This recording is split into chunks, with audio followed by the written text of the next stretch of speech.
Dios les bendiga, qué gusto saludarles. Soy el pastor Gilberto Gutiérrez de la Iglesia Bautista Obrera de México DF. Me da mucho gusto estar con ustedes en este viernes 10 de junio de 2016. Último devocional bajo este tema, sanando de la amargura.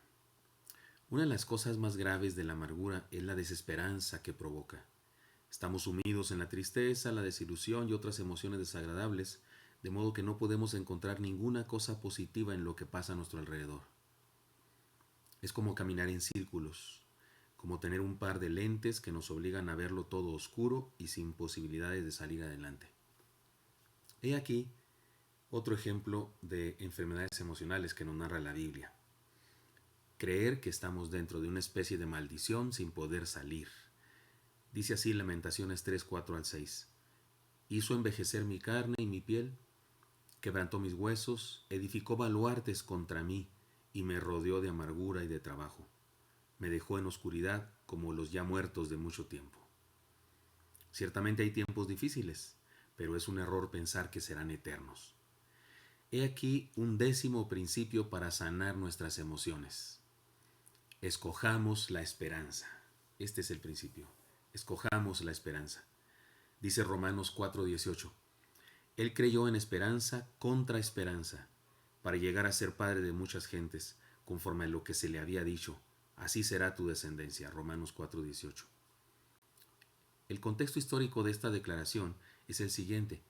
Dios le prometió a Abraham ser padre de muchos hijos, pero su esposa era estéril.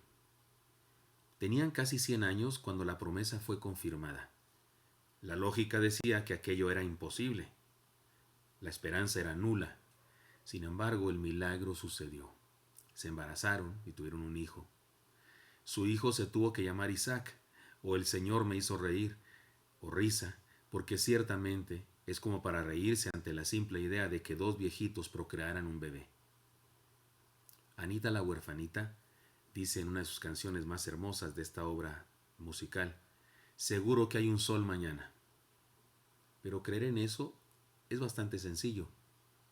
Sin embargo, Abraham creyó en aquello que era absolutamente imposible. Aquello de ser finalmente papá de un hijo con su esposa estéril era simplemente una contraesperanza.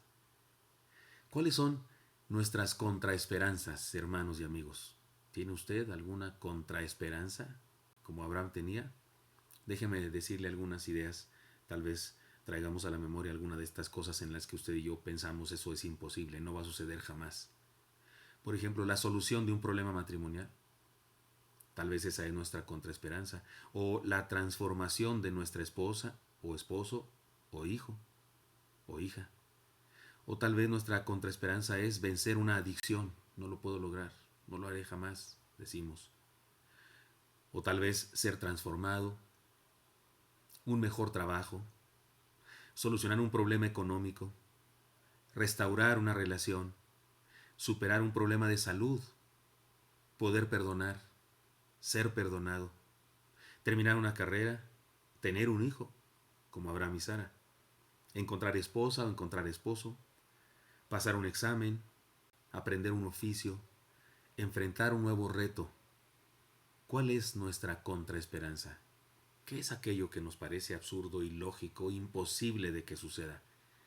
Y no confiamos en poder lograrlo, no creemos que se pueda hacer. Abraham, quiero decirles que Abraham quiere decir Padre enaltecido. Y Dios le ordenó a Abraham que se pusiera por nombre Abraham, con una H y una A más. No Abraham, Padre enaltecido, sino Abraham, que significa Padre de multitudes. ¿Se imaginan tener que decirle a sus siervos que ya no le llamaran Padre enaltecido, sino que de ahora en adelante le llamaran Padre de multitudes? Cuando no tenía hijos, seguramente fue todo un reto. Necesitaba creer, ese era el reto a creer. Pero él enfrentó el reto y creyó. Y esto es lo que dice Pablo en Romanos. Creyó en esperanza contra esperanza. En términos prácticos, ¿qué significa creer en esperanza contra esperanza? Les digo 7 cosas. Número 1, significa dejar de enfocarnos en las imposibilidades humanas y comenzar a enfocarnos en las posibilidades divinas. Número 2. Significa entender que el universo material, con sus leyes intransigentes y concretas, fue creado por un poder superior que puede superar dichas leyes y hacer cosas más allá de las leyes de Newton y más allá de las matemáticas de primer grado. Les pongo un ejemplo. Un avión que se eleva no viola la ley de la gravedad, solo la supera con la ley de la acción y la reacción. La ley de la gravedad sigue ahí, pero esta es una ley superior y por eso se eleva. Deben existir algunas leyes que desconocemos, que Dios conoce a la perfección y que en ocasiones las usa para bendecirnos más allá de la lógica científica. Número 3. Significa no solo creer en Dios, sino creerle a Dios. La Biblia está llena de promesas, algunos dicen que hay más de 3000. Él prometió salvarnos si nos arrepentimos y creemos en Él. Él prometió bendecirnos. Él prometió saciar nuestras necesidades. Él prometió estar con nosotros en toda circunstancia. Y aunque podría poner muchos textos de ejemplo para comprobar estas promesas, déjenme decirles solo uno para muestra un botón. No temas porque yo estoy contigo, no desmayes porque yo soy tu Dios que te esfuerzo, siempre te ayudaré, siempre te sustentaré con la diestra de mi justicia. Porque yo, Jehová, soy tu Dios quien te sostiene de tu mano derecha y te dice, no temas, yo te ayudo. Eso está en Isaías 41, versículos 10 y 13. Número 4. Significa escoger el fundamento de nuestra fe. ¿Cuál es? ¿La ciencia? ¿La lógica? ¿La moda? ¿La cultura? ¿Lo que dicen los demás? ¿Lo que dice la tradición? ¿Lo que dice la democracia? ¿O lo que dice Dios? Creer en esperanza contra esperanza, escoger lo que dice Dios. 5. Significa creer que Dios es experto en los imposibles. 6. Significa un acto de voluntad para desechar la desesperanza y abrazar la esperanza. En el Evangelio se nos cuenta una historia de un ciego llamado Bartimeo. Este tenía una capa, su más grande posesión.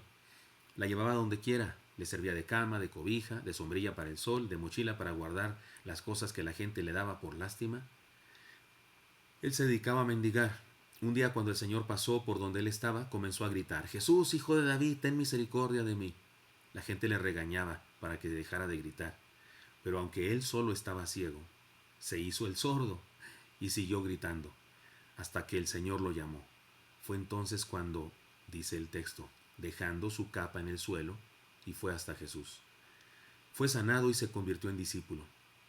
Esta historia está en Marcos 10, 46 al 51, y nos hace preguntarnos, o nos hace pensar, tal vez nosotros también debemos dejar algo para ir a Jesús y abrazar la esperanza. ¿Qué es tu capa que debes dejar? ¿Qué debemos dejar? Dejemos la duda, dejemos el egoísmo, dejemos la negligencia, dejemos la irresponsabilidad espiritual, dejemos la apatía, dejemos la amargura, sigamos a Jesús. Hermanos y amigos, escojamos la esperanza y seamos sanos emocionalmente. Espero que esto sea útil para usted. Nos vemos el día de mañana. Y le recuerdo que usted puede conectarse por internet a www.oreb.org.mx. Puede ver los sermones en vivo o grabados. Explicaré algunas otras cosas sobre el tema en esos sermones. Y si usted vive en la Ciudad de México, pues le invito, nos reunimos en el Gran Fórum. Rentamos ese lugar, el Gran Fórum Tasqueña y Tlalpan. También en Plutarco Elías Calles 1962, donde quiera. En nuestra página usted puede encontrar la dirección. Espero que si vive en la Ciudad de México y si usted no asiste a ninguna iglesia evangélica, nos pueda acompañar un día sin compromiso. Dios le bendiga. Nos vemos el día de mañana. Hasta pronto.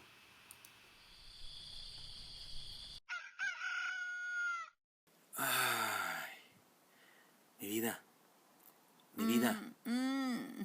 ¿Tú crees que hay alguien en el cielo que nos escucha cuando oramos? Sí, mi amor, Dios, nuestro Padre, Dios Todopoderoso que está en el cielo cuidándonos, nos ama. ¿Y tú crees que hay alguien en la tierra